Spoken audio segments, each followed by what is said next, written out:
Good morning and welcome. This morning we're doing our post-budget press briefing.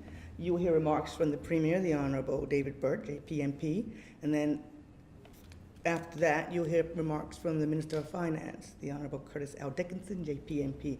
I would ask that you please save your questions until after both gentlemen have delivered their remarks. Thank you. Premier.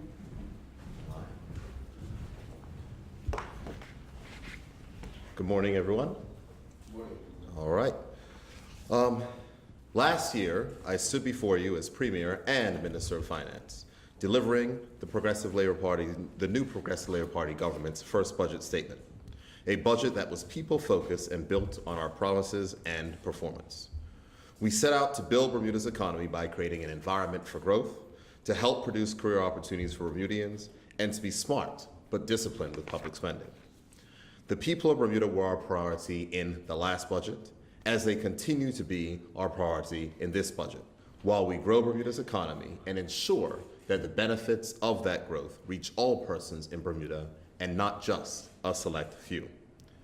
The Minister of Finance, the Honorable Curtis L. Dickinson, has delivered this year a budget that reflects our vision and clearly demonstrates fiscal discipline while continuing our commitment to the needs of our citizens. Just as a few highlights, this is the first balanced budget in 16 years. Debt will fall this time for the first time since 2003.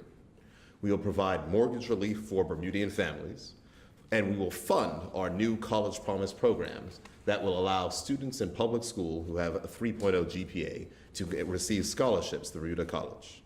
There are increased investments in education, which is our priority, and also training to make sure that more Bermudians are ready to fill the jobs of the future.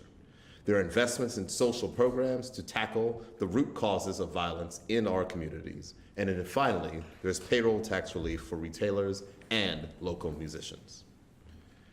In the budget statement last year, I committed that this government would be transformational, opening the gates of economic growth to more and more Bermudians through economic diversification and greater opportunity. We delivered on that promise, and we eased many burdens by reducing taxes for workers to the lowest level in 23 years, while providing hope for many single parents, struggling families, university students, entrepreneurs, small business owners, and, of course, our senior citizens. We have not forgotten any of you, as has been demonstrated in this year's budget. This budget recognizes that we still have economic challenges to overcome. However, as a country, we will persevere and continue to be transformational as we work to build that better and fairer Bermuda that our citizens voted for. As the minister stated in his budget statement on Friday, and I quote, "The agenda set out by this government is not modest.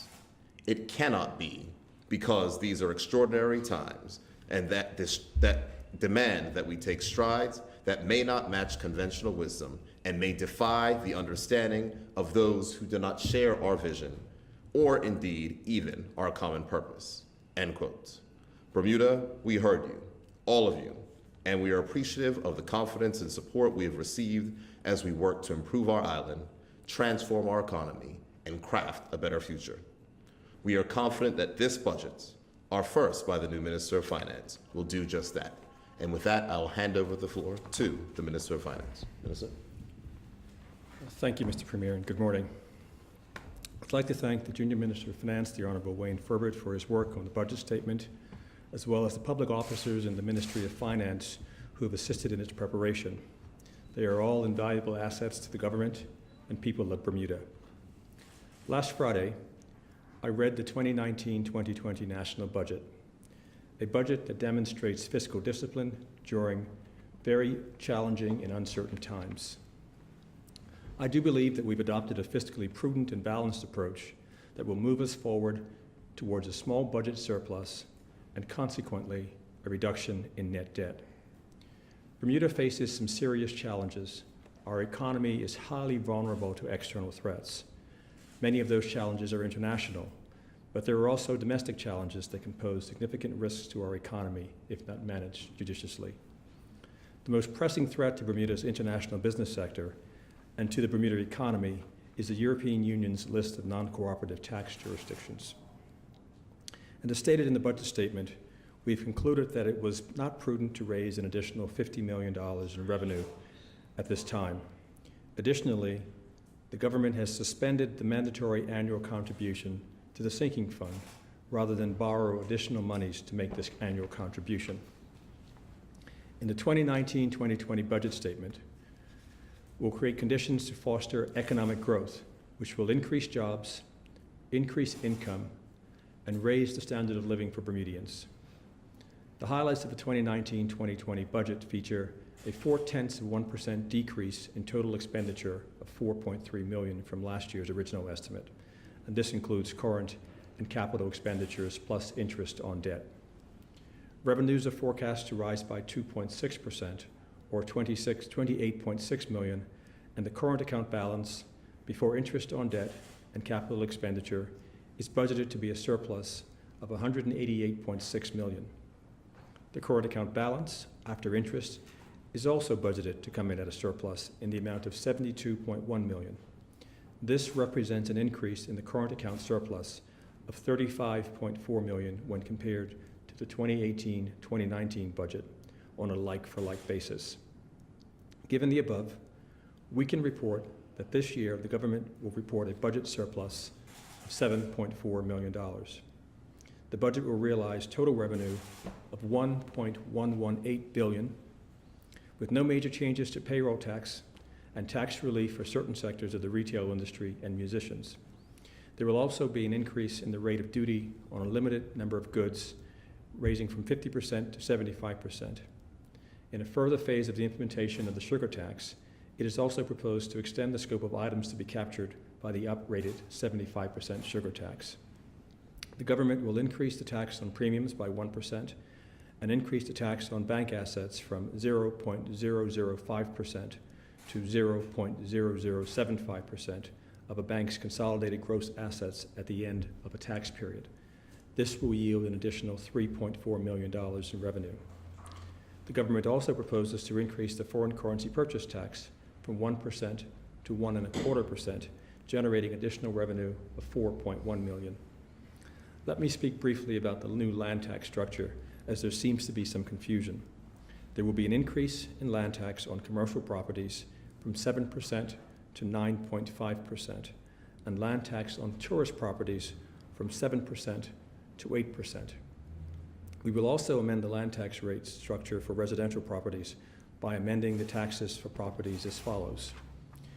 For bands 1 and 2, which currently have a tax rate of 0.8 and 1.8 respectively, those rates will go to zero and be replaced by a $300 annual base charge. For bands 3 and 4, those rates will remain the same, but a $300 base charge will be introduced for both of those bands. In bands 5 and 6, they will see a 5% increase in the tax band plus a $300 base charge. And for band 7, the highest, for properties with ARVs in excess of $120,000, there'll be a 3% rate change and a $300 base charge. The senior exemption will remain in place for all properties with an ARV of $45,500 or less. The government has set the overall budget expenditure, including current account and capital account outlays and debt service, excluding the sinking fund contribution, of $1.111 billion. The level of current account spending, excluding debt service, has been frozen to 2018-2019 budget levels. This level of spending will enable the government to provide targeted investments to grow and diversify the Bermuda economy, to service our debt, strengthen infrastructure, educate our children, provide health care and security for our citizens, and assistance to those less fortunate among us. Moving forward, the government will adopt a revised strategy whereby further savings might be effected either by way of increased efficiencies or by making structural reforms in the way in which services are delivered and institutions are structured. We believe that this budget is fair in spreading the tax burden, and we have provided relief to vulnerable sectors, payroll tax relief to certain sectors of the retail economy and musicians, continuing duty relief to hotels and restaurant sectors for capital upgrades. Our economy is slowly recovering. In 2018, the economy witnessed an increase in international companies, company registrations, an increase in local company registrations, an increase in jobs located in Bermuda, an increase in insurance companies set up in Bermuda, and an increase in tourists visiting Bermuda.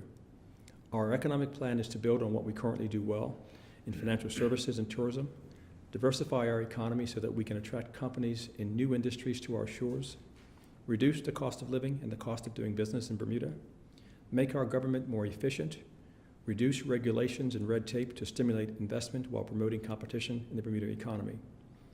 The goal of the 2019 budget was to ensure that all Bermudians benefit from our economy's success while we grow Bermuda's economy.